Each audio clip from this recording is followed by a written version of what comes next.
Welcome, everybody. Thank you all for joining NEEP's Ready, Set, Scale webinar for the month of May. We like to start things on time here, so we're going to dive right on in. And as folks join, you'll be added right into the middle of it.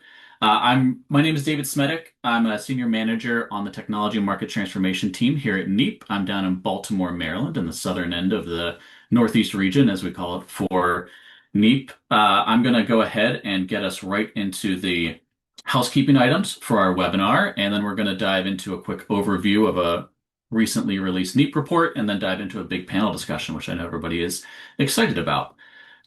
So some housekeeping pieces here. For the webinar, we are recording this and it will be posted online after broadcast. So if you came in a little bit late, you'll be able to access the early parts of it at your convenience. For our efforts to improve accessibility, we have enabled closed captioning. The control there is in the lower right corner if you need to work with that. All lines, so folks are on mute other than our panelists who are going to join us here soon. So please utilize the Q&A feature at any time. We'll be peppering in questions throughout the panel discussion. So we will be pulling those out from the Q&A feature as we go through the conversation today. Chat is available as well for comments, discussion, and collaboration. But if you really want to get one of your questions asked, I really emphasize the Q&A piece. So we're going to continue moving forward here. Welcome to a NEEP webinar. For those of you who, if this is your first NEEP event, welcome. Northeast Energy Efficiency Partnerships is excited to have you. If this is your 50th NEEP event, welcome back and thank you for your continued collaboration. We are a nonpartisan nonprofit 501c3. We've been around for 30 years this year, which is really exciting for us. We're celebrating our anniversary, and we're one of 6 regional energy efficiency organizations. So we have sister orgs in out west and the southeast, Midwest, all across the country, and we're working to advance and scale energy efficiency solutions throughout our regions. We're really exciting about the partnership role in this, so that's why we pull together these kinds of webinars to bring experts and partners that we have to talk about what's happening on the ground in the day-to-day work of energy efficiency.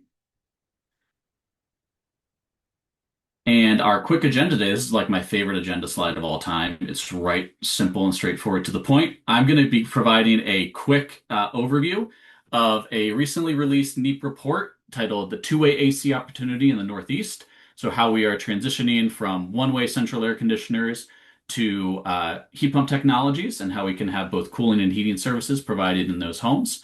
It's a really exciting report. I'm proud of it and excited to be talking with you all about it today. But the meat of our webinar today, which is why everybody's here, is to have a discussion with some expert panelists. So we've got folks from PSEG, from CLASP, and Evergreen to chat with us about how this opportunity of moving from ACs to heat pumps interacts with their day-to-day work and how they see the market moving in the direction that we're going in that opportunity. So with that in mind, I'm going to dive on into the report overview. This was a really exciting piece of work that I've been working on since my time at NEEP, which is just under a year. And the folks that have been drafting it before me, I want to give them a shout out here in just a minute. But this report, again, we released late last week. You can find it on our website. It was developed with really extreme support from Slipstream. I want to give a shout out to Danny Ball and Justin Margulies over on the Slipstream team, who we worked with really closely to do some modeling and analysis that we'll dive into in a minute here. But really what kicked us off for this is we wanted to examine the market opportunity for decarbonizing space heating, specifically in single-family homes across the Northeast region, by looking at that hinge point in their decision-making process about whether to replace a central air conditioner with a like-for-like replacement or put in a two-way AC, as we call it, a heat pump that can provide both heating and cooling services. So we looked at what the market opportunity is within that space. We wanted to analyze the energy, emissions, and economic impacts that would happen if we do swap out a lot of those products within a single-family home, and then identify some key strategies that we could use to accelerate the adoption of the heat pump opportunity there within that AC swap out. So we're going to dive into what we actually found in the report. And one thing I wanted to level set, and we do this early on in the report, is this AC to heat pump moniker. What are you talking about when you see the phrase AC to heat pump?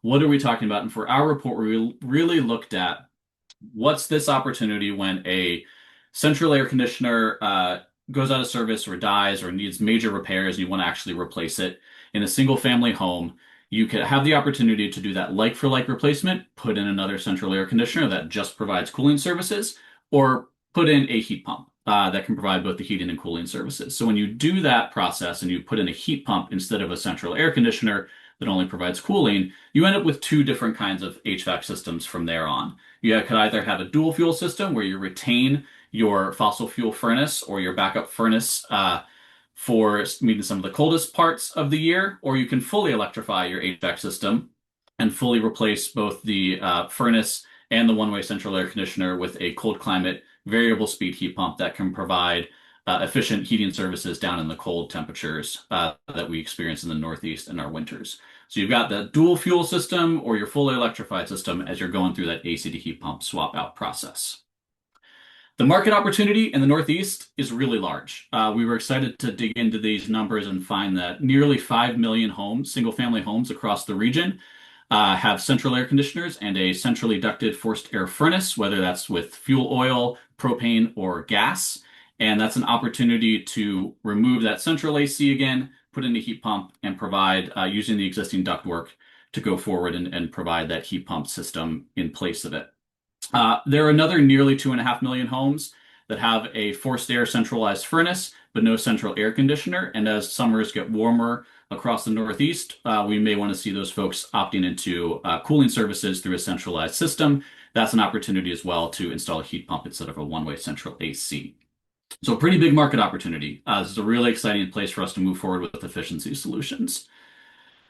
What we decided to do to get into those energy, economic, and emissions numbers, this is the meat of the report. I'm summarizing it in about 2 slides, so forgive me for skimming off some of the top here. But we looked at a typical single-family home in the Northeast.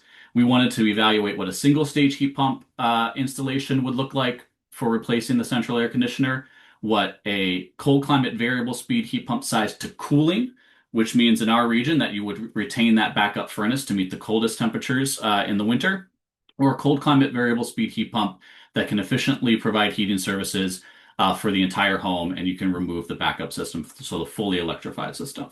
We looked across the climate zones within our region, climate zone 4, 5, and 6, and we wanted to evaluate those annual operation costs, daily electric loads on the grid from an individual home, the energy consumption, and the lifetime emissions. So what we found, this is definitely how I'm trying to get 70 pages of report into a single slide here, but we really found some exciting returns on this modeling. And what was really stood out to me was that every single heat pump scenario that we modeled returned energy savings and emission savings. So instead of using that central AC like for like replacement, you put in a heat pump, you're going to get energy and emission savings, which is really exciting to find. The fully electrified versions of those modeling results returned the greatest energy and emission savings across the existing fuel types. When you get into the annual economic savings, we start to see a couple different scenarios. Excitingly, we found that the fully electrified systems for existing propane or existing fuel oil homes were actually maximized when you would get maximized annual operation cost savings if you were to fully electrify those systems. And we're talking hundreds and thousands of dollars of savings annually for homes that move away from those delivered fuel systems. You still receive savings as well if you are using a cold climate variable speed system sized to cooling in those homes, but you maximize all of your savings in the delivered fuel sector when you are using the fully cold climate variable speed system for the full electrified scenario. The gas side is a little bit more nuanced, but you do see across the region opportunities for cost parity or cost savings. And there's a lot of dependence here on what we call the spark gap. So what's that difference in cost per unit for normalized across the units there, therms to BTUs and kWh to BTUs? For your that spark gap, what's the difference in cost for the fuel prices in a gas home versus an electric system? And here we saw farther down south in the region, you can meet cost parity a lot of times if you fully electrify, or especially you can get some cost savings if you're going to do the cold climate variable speed size to cooling. And critically, we found there are some additional tools, whether it's higher setback temperatures, if you're going to keep backup heating, or if you can actually utilize modern rate designs like time of use rates or heat pump rates that we're seeing in states across the region. Those can bring you down if you are experiencing potential cost impacts associated with the switchover in a gas home, those tools, the switchover temperatures and the modern rate design utilization brings you into cost parity or cost savings a lot of the times across the region. So this is a really ripe opportunity for us to be looking at the replacement on the CAC to the heat pump side. My last slide before we get into our panel discussion is some of our other key takeaways. So ways that we can actually accelerate market adoption across the region for this hinge point in the CAC to heat pump decision-making process. So we really want to make sure that we're still boosting public awareness. Lots of folks across the region are starting to hear about heat pumps now. We're seeing a significant growth in sales in heat pumps across the region, but there's still a lack of full knowledge about what heat pumps can do and how they can operate in cold temperatures in our cold climates in the Northeast. We have an opportunity to update incentives, and we'll talk a lot more about this in our discussion here. There's a way that you can tier different incentives to make it more appealing for folks that have different needs in their home to use single stage heat pumps, two-stage heat pumps, the smaller cold climate variable speed heat pump size to cooling, or fully electric systems. You can work with your incentive programs to make sure that you're really maximizing this opportunity on AC replacement. Workforce training is really critical as well. You'll hear that all the time across our industry. I won't belabor it too much, but the key takeaway for us in this AC to heat pump opportunity space is making sure that the workforce is really skilled up in heat pump sizing, selection, and controls. That is a really important piece, and we can talk about it more in our panel, but that's really exciting and something that we wanted to highlight in our report. And then this other piece, which is really critical in our region in the Northeast, as we have states that are looking to advance decarbonization policies and move toward more efficient electric equipment across the economy, you really should be looking at how you can adopt multi-year plans that fully integrate your opportunities and your plans for dual fuel HVAC systems, fully electrified systems, and making sure that all of those other pieces, your codes, your incentive structures, your workforce development, it's all working together. So you need a robust planning approach to really take advantage of this opportunity. That is my really speedy run through of I think I said 70 earlier, it's about 85-page report with appendices. And I'm excited to now dive into, with that bit of a teaser, really highlighting this opportunity across any way you talk about it, 5 to almost 7.5 million homes across the region. I want to invite a few experts in our space to talk through what this opportunity is, how they're seeing it impact their work day to day, and some of those really those big opportunities for us to accelerate adoption of heat pumps through this AC opportunity. So I'm going to invite Vivian Cox, Lauren Egan, and Sean McDaniel to come onto video for us, and we're going to have a great conversation with them. And Vivian Cox is a senior associate and climate policy analyst at CLASP, the NGO in the efficiency space. Lauren Egan is a senior solutions manager at Evergreen Energy Partners. Lauren's done a lot of work with a lot of different utilities and stakeholders across the Northeast and other parts of the country. And Sean McDaniel is an energy efficiency specialist at PSEG, helping run a lot of their efficiency programs. So I'm really thrilled to be chatting with you all today and to hear about how this work interacts with your day-to-day lives in the energy efficiency space. So what I'm going to ask everybody to do first is provide your own intro. Provide about for 60 to 90 seconds.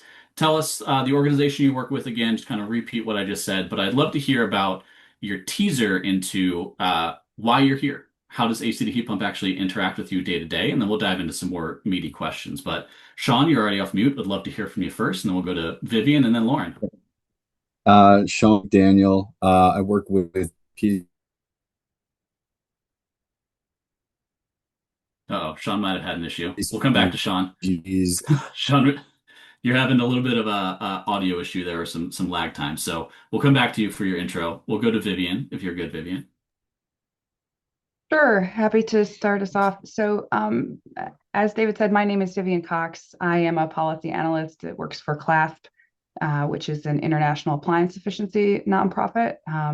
So at CLASP, my focus is on appliance policy and programs in the US and Canada, where I work mostly on demand flexibility and heat pumps with a strong focus on hybrid heat. So my teaser is that I also run a resource sharing call titled the Hybrid Heat Coordination Group on the second Friday of every month, where we hear from different experts and speakers on the topic of hybrid or dual fuel. So I also just happened to write a paper on this topic that will be released this month about successful hybrid heat programs, where I investigate 3 cases of states that have accelerated heat pump adoption successfully using a variety of different, really creative hybrid heat approaches. So, Love it.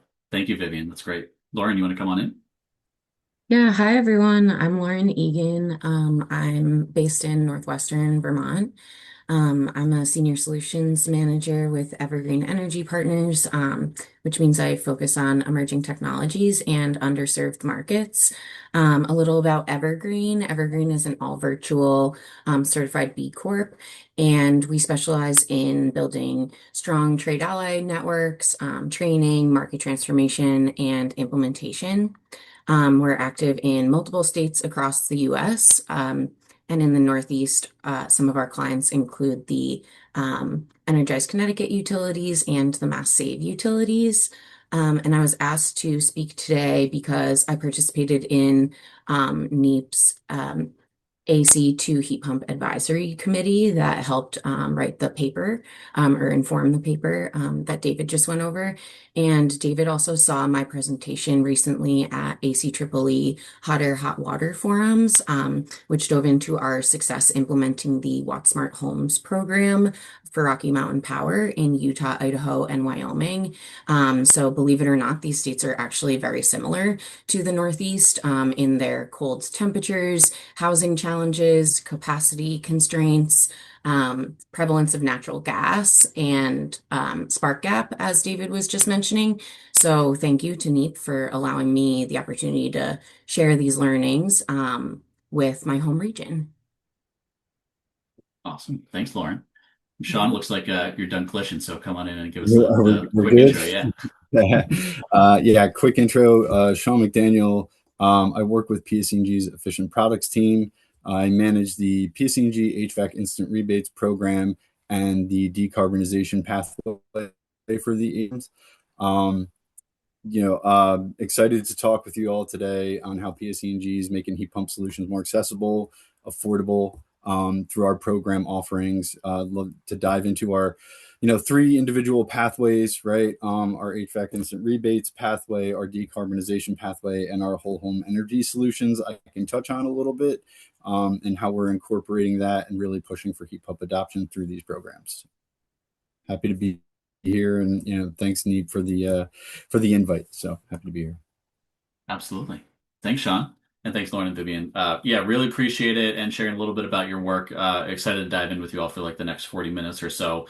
We're going to get into things like program design, as we already teased, workforce development and training, and policy opportunities. But to start things off, I do want to do a bit more of table setting, right? Like this is a pretty complicated topic. I recognize that, but it's also really a really cool opportunity. And so I'd love to just do a quick round robin, another 2 to 3 minutes for each of you to kind of set the table on what you see are some of the challenges or risks associated with using that one-way heat pump hinge point that I was talking, or one-way central air conditioner opportunity that I was talking about, moving it to heat pumps. So maybe it was something that you heard about in just a quick intro that I mentioned, or something that you've come across in your work. But I'd love to kind of hear what you all think about. Is this an opportunity worthwhile to pursue from your perspective? What are some of those early hurdles you want to think about being able to overcome as we are trying to scale the heat pump adoption through this decision point? And then we'll get into the program design details. But would love to hear just some table setting remarks from you all. So Vivian, I'll turn it over to you first, and then we'll bump it over to Sean and then Lauren. I really like this question, David.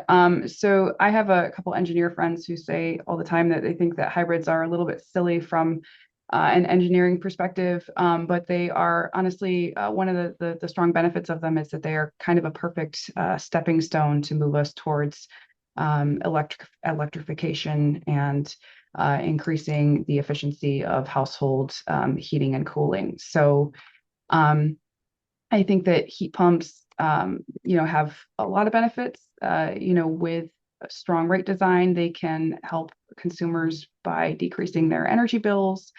They are great for helping with mitigating summer and winter peak, depending on the climate zone that you live in.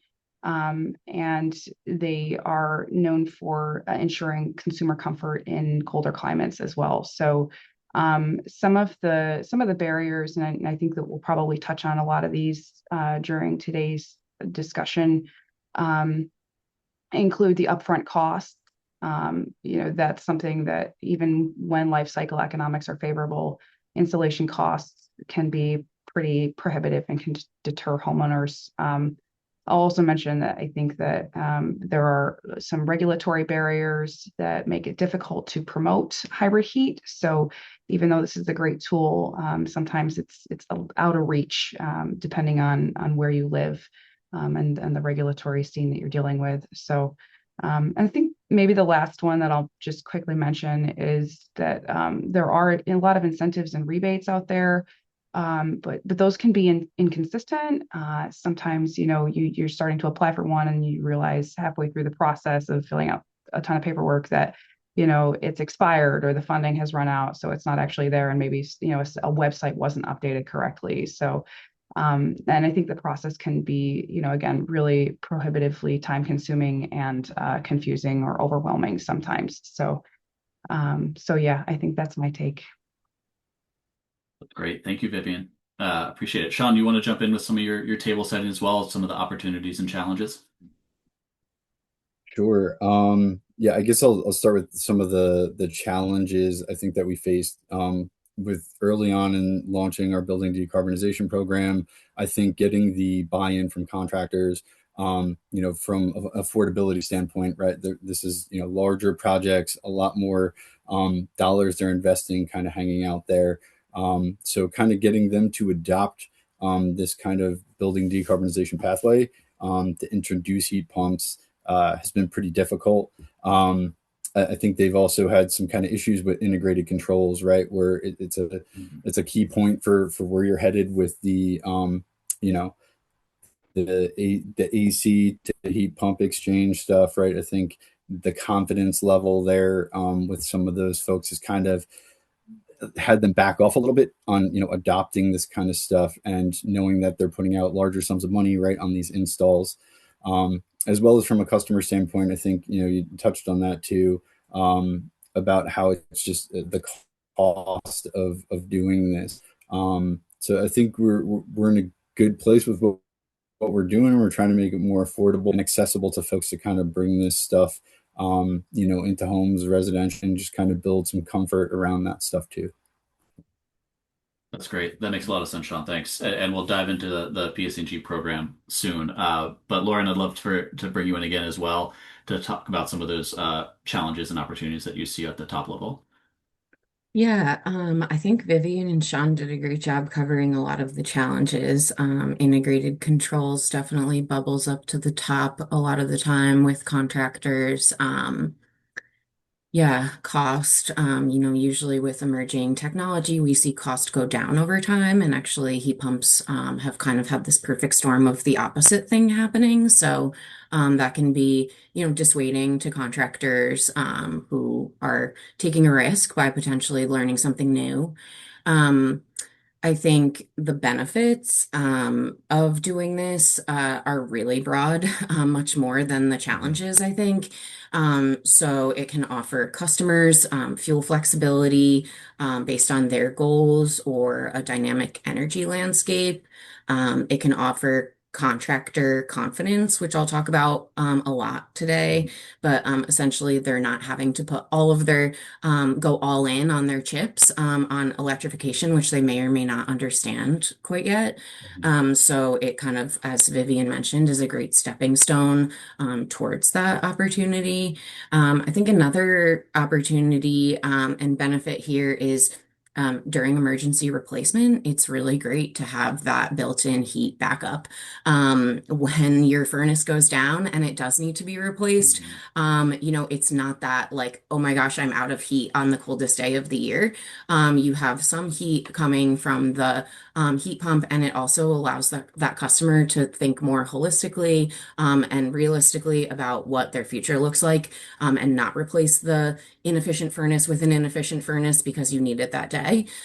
They might be able to look at a more efficient furnace or a longer electrification play.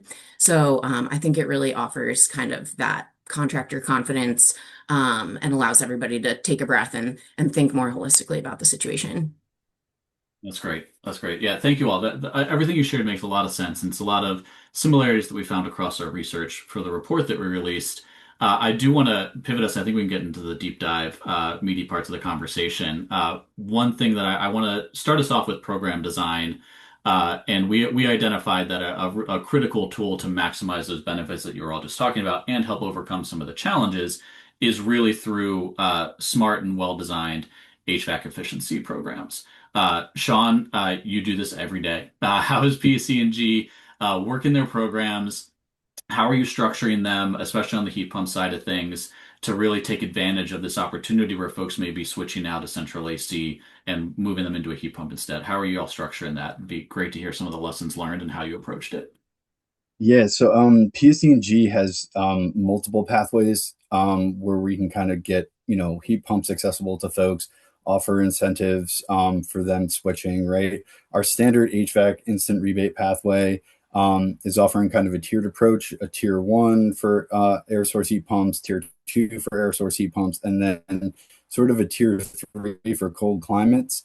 So we're offering increased incentives as you go up on the tiers. That's, our standard HVAC instant rebates program, right?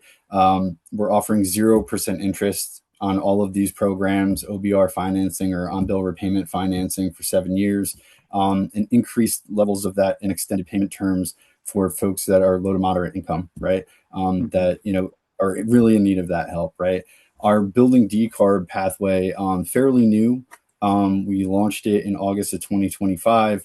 Out of our 500 contractors, we've had 86 kind of adopt this building decarbonization pathway for the midstream program. So we've had 341 projects. 144 of those are clean heat, full displacement.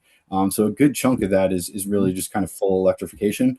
And the pathway that we're kind of talking about here, where it's just AC to heat pump, about probably 49 of those have been that scenario. So we do have this tiered approach to the building decarbonization. We have our full displacement, our dual fuel pathway, and we also have the hybrid, right, where we're offering, major incentives for clean heat, decommissioning add-ons, reducting add-on, to really kind of make it more affordable, right? Also electrical, work add-ons for folks to kind of build the affordability aspect into this for folks, and make it more lucrative for those folks that are joining into this. We've also incorporated the building decarbonization pathways into the whole home energy solutions program. And that offers like an increased, vastly increased OBR, up to $75,000 for folks that are willing to do full weatherization work coupled with this HVAC kind of tiered structure. So there's a pathway for folks that want to dip their toe in, kind of get halfway into that, and folks that want to go all on into this, and each incremental step offers just kind of, the integrated controls now have a rebate included, because we understand that, that component for the hybrid heat and the dual heat scenarios are an issue, right? So there's increased incentives for just installing integrated controls as well as the equipment itself, right? The tiered structures is, for clean heat displacement, we're offering, $10,000, for that first piece of equipment, and then supplemental after that, right? Our dual heat is offering $5,000 for that first major piece of equipment, and then supplemental after that. And then when we get into the hybrid scenario, kind of what we're really kind of getting into today, it's $2,000 per the larger piece of equipment, and all those supplemental add-ons, to make the contractor life a little easier, right? It's a little different than our HVAC instant rebates program, whereas that kind of had the split for the full incentive, right? We were incentivizing, contractors and distributors within that program pathway. And in this, building decarbonization pathway, we're also offering that just to the contractors to kind of like fully incentivize them to kind of push this and promote this, because these are the guys installing, the folks having customer interactions. These are the folks making the sales, right? From a day-to-day basis, right? They're the ones that are pushing this stuff into the market, and we realize that, right? And we're working with those folks and kind of trying to beef up that 86 a bit more, right? So that they can get out into the market and into the hands of folks. So whole lot of whole lot of pathways there. The OBR financing for folks is a big driver. It's kind of that 0% on bill repayment, 7 years, right? Is really kind of bringing folks in and making things more affordable, so they can kind of invest in the opportunity of the heat pumps, full displacement, hybrid, or dual fuel, whatever their level of involvement wants to be. So that's a broader overview of what we got going on here. I love it. It was impressive to get all that summarized really well. So thank you. I've got two questions in the chat for you, Sean, about the program specifically. I think they'll be pretty quick, and then we'll keep going to the other folks. But Ed in the Q&A is asking if the OBR program, the on-bill program, how it's funded. Is that with ratepayer money, or is it through some other source? It's through ratepayer money, through Hmm. the BPU. It's all governed by our Board of Public Utilities, right? And funded through ratepayers, is how these programs are funded, right? Great. That's perfect. Thank you. And then Yeah. the other one from Tim in the chat is if there are incentives in the PSEG program for packaged window or packaged terminal heat pumps as well, or are these all kind of the split central style systems? Not package window, but there is sort of package stuff, No, I think more you're cutting so out a geared little bit again, towards like Sean. multifamily, is folks that are any better or better? Yeah, A little better now. no, Yeah, yeah. a little better now. Okay. Yeah, there is some package terminal heatives that are out there. Hmm. Other utilities are kind of adopting different scenarios, right? Our EDCs, other folks are adopting kind of different things like that. So they are out there. They're just not our primary focus through the HVAC instant rebates program stuff. So, and the building decarb as well. So, Yeah. Thanks, Sean. yeah. Okay, we'll keep it going to the other panelists. I see some more questions in the Q&A. We'll pepper those in and get to them. But I do want to keep going across the board here. But Lauren, Sean talked about the PSEG program, and I know you've worked with a lot of programs as well. You already mentioned out in the interior West, but you also have some experience in the Northeast. Would love to hear a little bit more about what resonated with you that Sean just shared. What are some of the nuances that utilities you work with bring to the kind of heat pump programs and how they're targeting again that AC swap out or this kind of dual fuel approach? Yeah, absolutely. I think something that is really important that Sean highlighted is really meeting customers where they are and meeting contractors where they are. Tiered incentives allow you to do that. You're not asking somebody to buy, the most expensive car on the lot. You're allowing some leeway there. So yeah, that we call it dual fuel, but the dual fuel incentive design is another tool that really stemmed from our relationships in the market. We were hearing directly from manufacturers and customers that there were scenarios it didn't make sense for them to upgrade their existing furnace, but their AC was at end of life. So, how might we reward those customers for choosing an efficient cold climate air source heat pump? As their AC replacement rather than that baseline like for like situation. And then also, how might we support customers, contractors, and manufacturers in adopting energy efficient heat pumps that might not perfectly fit in the AHRI testing process? That's been another really big challenge for us.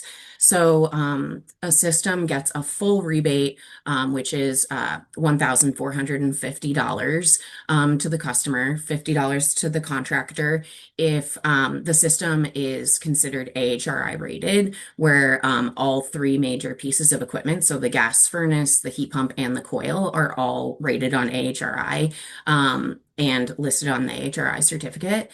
And then in that scenario, the customer can also get a stacked rebate from Enbridge Gas.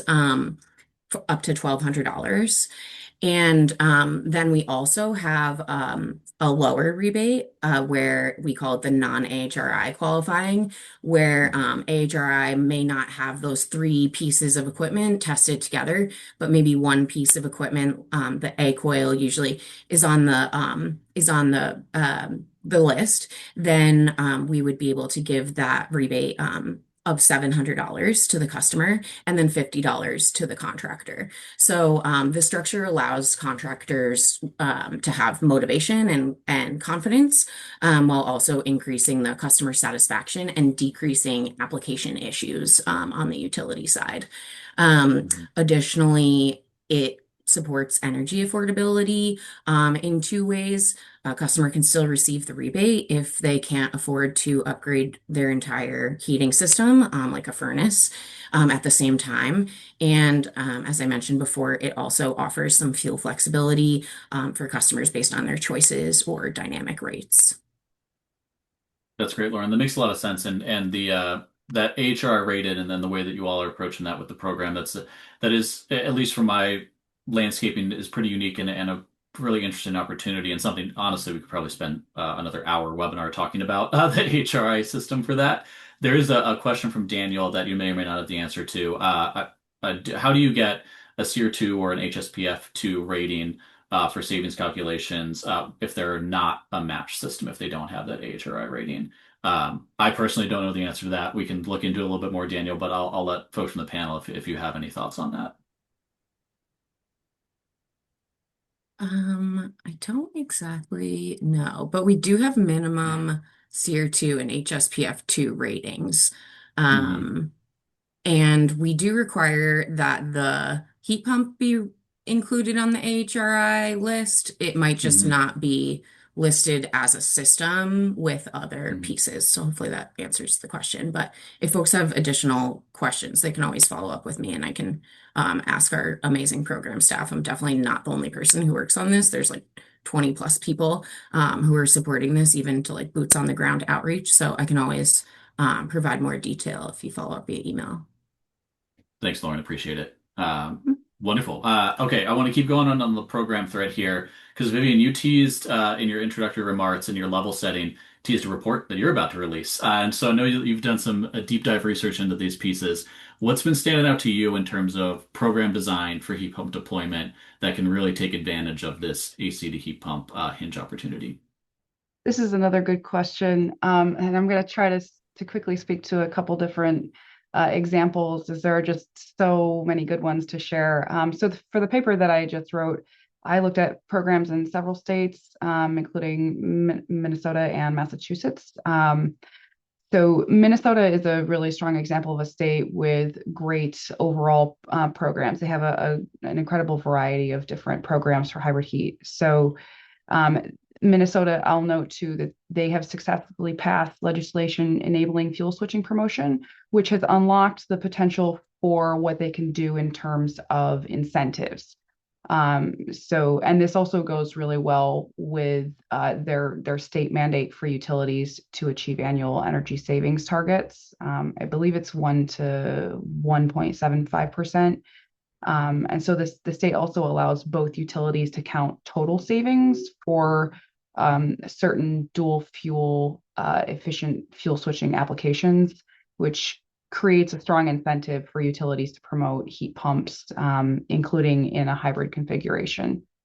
Minnesota and Massachusetts both also offer favorable rates. Massachusetts has dual fuel and whole home electric rates that make the operating cost challenge, which I mentioned previously, for heat pumps more favorable. And they're able to do this again because of the fuel switching enabling legislation. So Massachusetts also has rates. So they've implemented an innovative seasonal electricity rate structure for households with heat pumps. And this rate is designed to lower winter heating costs and better align electricity pricing with grid use patterns. So the new rates reduce the delivery charges on electricity bills during winter months for heat pump users, while the supply charges remain the same.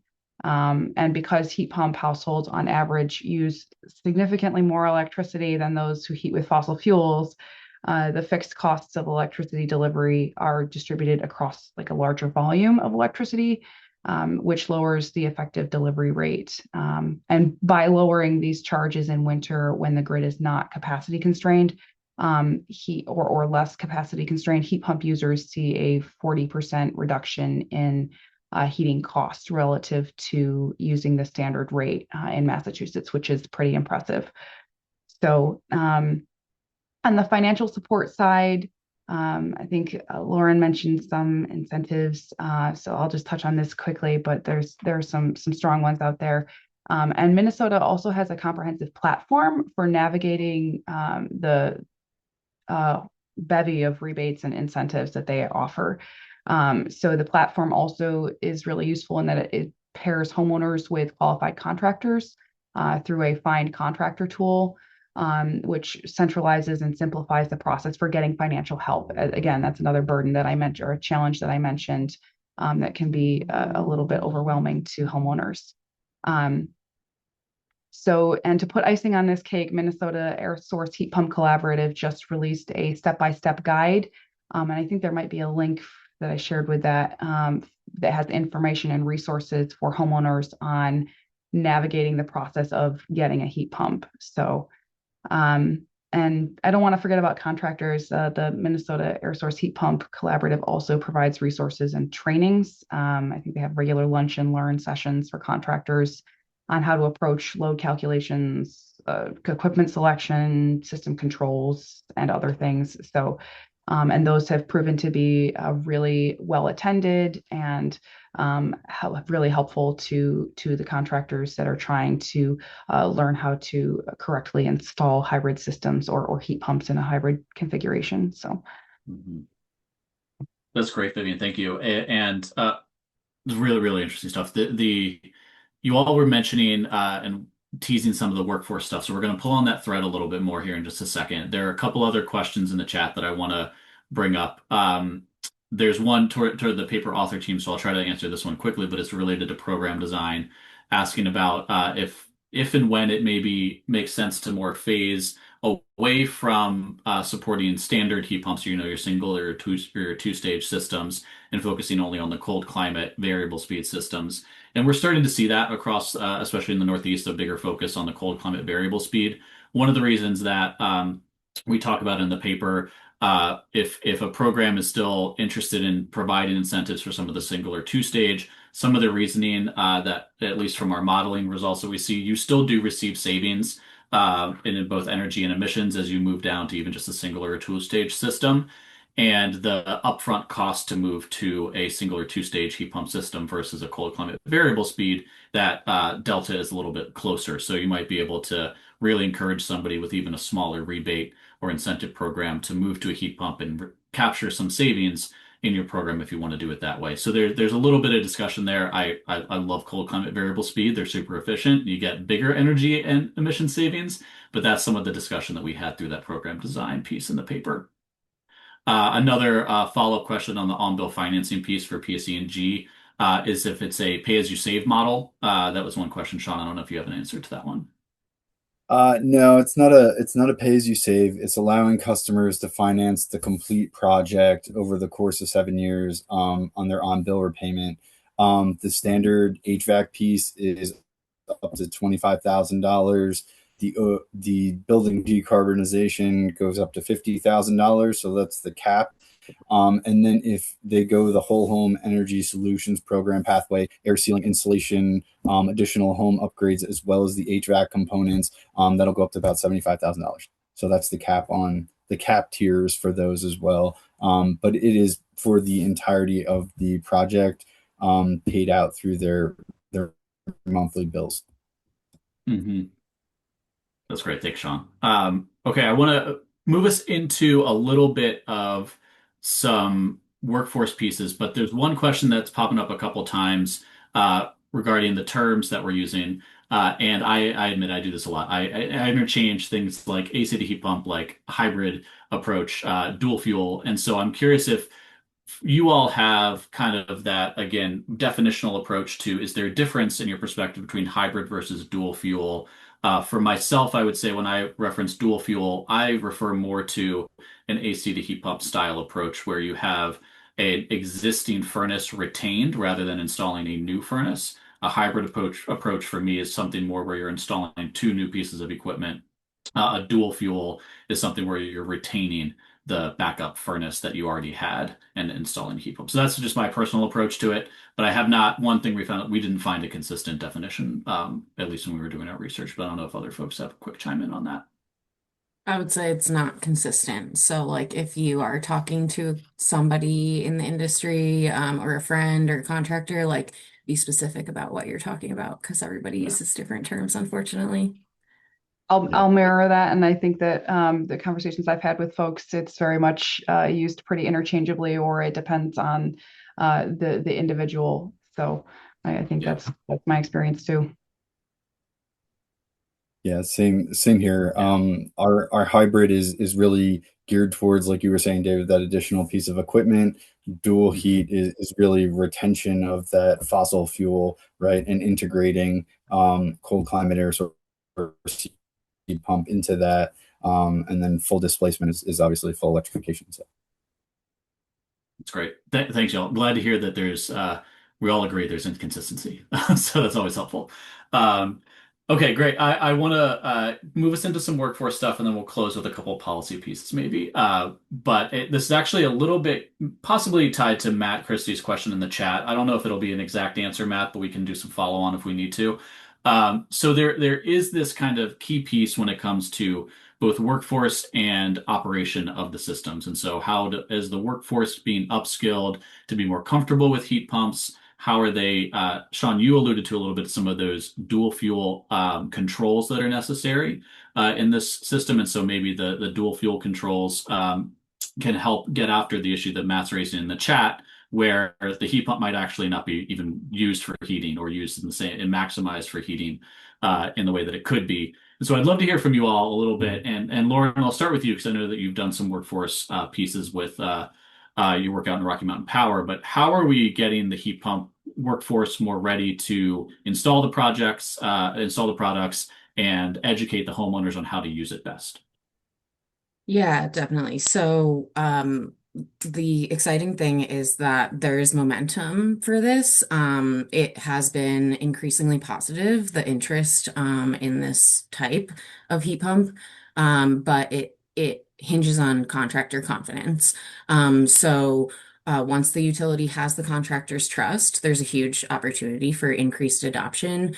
We've seen amazing results in the Rocky Mountain Power program in this vein. We talked about a lot of the challenges already, but some of the strategies that we use to execute our trade ally networks include boots on the ground outreach, regular in-person and online trainings, alignment with manufacturers through Evergreen's Technical Advisory Council, honoring heat pump installers with pro network status, and implementing quick payment timelines, so contractors can be paid in as little as the next day, which we talked about at the beginning, is a huge challenge. They're fronting a lot of money on behalf of the utility or the customer. And yeah, that's one way to get a really angry contractor call. For kind of a regional snapshot of what successful engagement looks like, we recently supported an Energized Connecticut event that was the largest of its kind.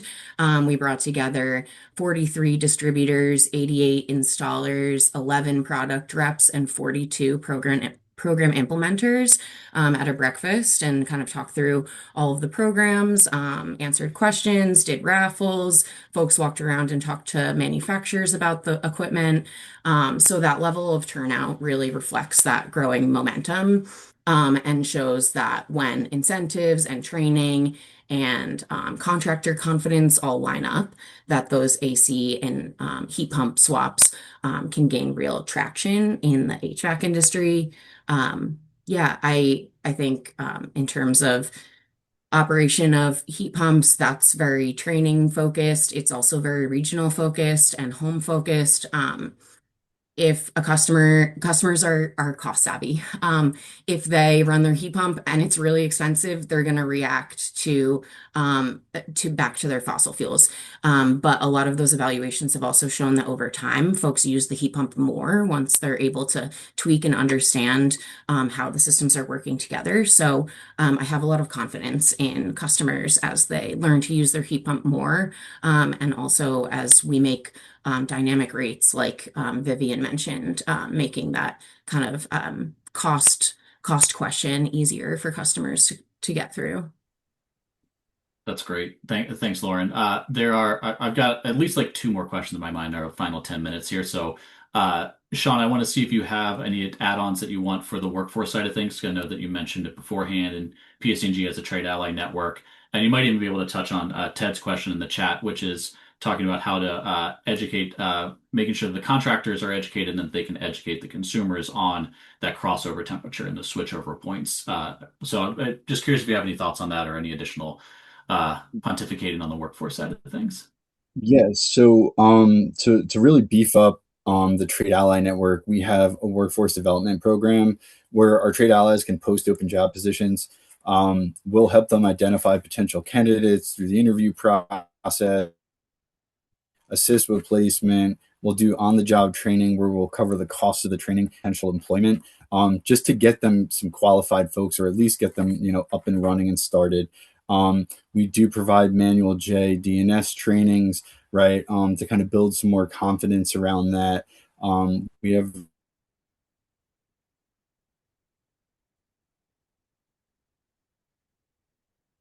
part of our trade Hello, ally Sean. is our distributors, right? Those folks are always helping. Am I back? You're I'm back. You're back. back. Keep going. Okay. Our distributors, right, house trainings for our trade allies, right? As part of our trade ally network, our distributors kind of do that. We offer, 608 certifications, BPI air conditioning certifications, cold climate assessor trainings, right?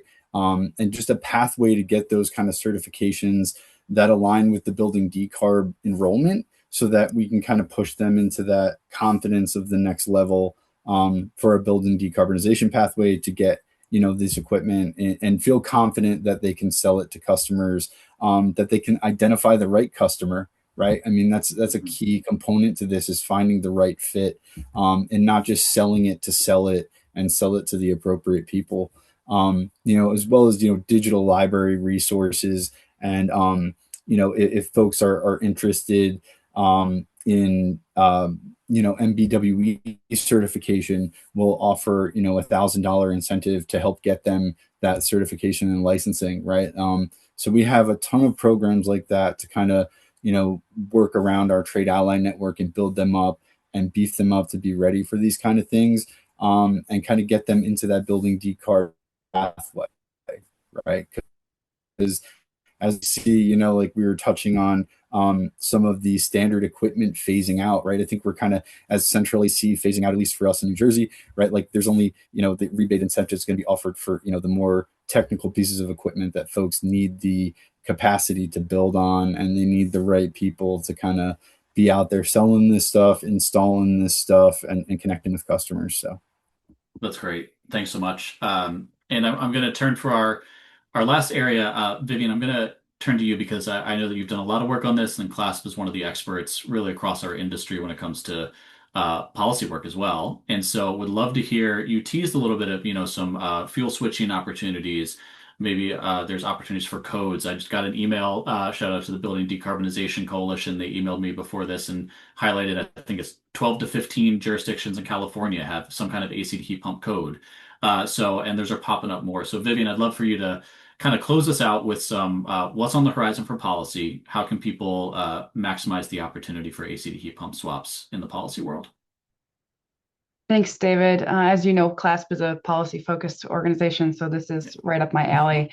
I think this is a topic that, again, I could spend a ton of time on this, but if I had to kind of pick one of the most important issues to address, it would be enabling the promotion of fuel switching legislation. So I've referenced legislation enabling fuel switching promotion a couple of times because it can be so critical to promoting hybrid adoption.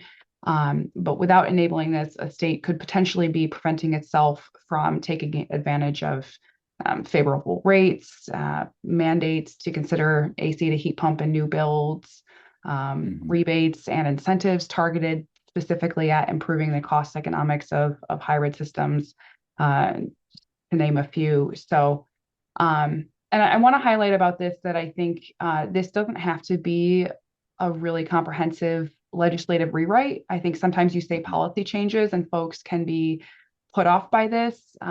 Legislative amendment sounds like something that's only ever a really difficult and involved process. However, there are some really good examples that I touch on in this paper that I just wrote out there of states that have successfully enabled fuel switching promotion Mhm. without making really significant changes. With the example of Utah, the state was able to pass a simple one sentence legislative amendment in 2020 that clarified that heat pumps qualify as an eligible demand side management measure. And so this change allowed the state's regulated electric utility, Rocky Mountain Power, to include residential heat pumps in its demand side management plans and to actively promote them as part of the utility's energy efficiency and their emissions reduction efforts. So other states have taken a different approach to this. Minnesota passed legislation that enabled the promotion of fuel switching with the passage of the Energy Conservation and Optimization Act, which reformed a prior piece of legislation to allow utilities to promote fuel switching as part of their energy savings goals. So that's been an approach that we've seen in a couple places and has been very successful. So I guess kind of the takeaway from this is that it can be accomplished, and I think it's certainly worth the time and resources to make the change if it's needed in an individual state, because otherwise you could be missing out on other potential program offerings. So That's great. Thank you so much, Vivian. I really appreciate that.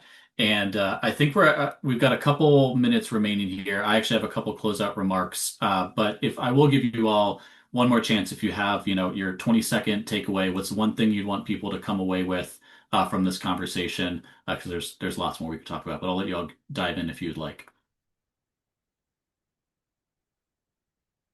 And if not, that's okay too. You covered a lot. sorry, I No, you're good. spaced out for a second. So I Yeah. think my bottom line from this is that hybrids are the future. No, just kidding. They are I think what's going to get us to whole home electrification ultimately. They're building familiarity with homeowners and the paving the way for comfort for contractors. And I think that, it's really important to be focusing energy and time now on setting the policy stage for making this the smoothest and easiest transition possible by investing, time and resources in building up incentive and rebate programs and tackling the fuel switching enabling legislation. So I think that's my take. I love it, Vivian. Thank you. Sean or Lauren, did you want to close us out with any quick remarks too? Yeah. I'll just piggyback on all that. Agree with all of it. Core ingredient, from my perspective, is trade allies or trade ally networks. Right, these are the folks rolling up their sleeves every day, making the connections, investing in them, and really building the confidence around the newer technology, getting them involved, so they don't get phased out as rebates continue to kind of move towards heat pump adoption. Right, they don't get phased out in that process, and they can kind of escalate and scale themselves, and just building confidence around the technology too. So It's great. Lauren, you want to take us home and I'll give final announcements at the end? Sure. Yeah, I was just going to say that I like to think about our approach as kind of greasing the wheels of the entire supply chain. So, manufacturers, distributors, contractors, customers, all the way down. You have to talk to all of them about heat pumps. You have to train them all on heat pumps. It's not easy. You have to do all of the things. So, yeah, keep doing the good work out there, everyone. Thanks, Lauren. And thank you, Vivian and Sean and Lauren, again for joining us today. This was really, really insightful. Appreciate your time. And so thank you. A virtual round of applause as I move into my final four announcements. Number one, check out the NEEP report that we just released. The link is in the chat. Number two, we are continuing this work. This isn't just a release report, and see what happens. NEEP is going to be convening folks to continue to talk about this, so please investigate our heating electrification initiative subscription. If you need that, more insights on that, it's on our website. Third, Summit 2026, Power of Us. This is our flagship event. We're gathering folks across the industry in Baltimore, Maryland, June 2nd through 4th, my hometown here. Please join us. Registration is still open. The room block is still open for just a little bit longer. So please join us in that front. We'll be talking about these issues there. And then finally, on the last slide is our heating electrification workshop, which I just skipped ahead on. I apologize. But in Portland, Maine, excited to go up to Maine in October, 20th through the 22nd. Join us. We are going to have everything heating electrification. We're already cooking up the program, and it's going to be really exciting. So please join us and check out our website for more information. It is not 12:01 yet, so I succeeded. 12 o'clock on the nose. Thank you all so much. This was wonderful. And please reach out with additional questions or concerns if we didn't get to any of your questions. Thanks for having us. Yes, thank you. This was great. Thanks, Al.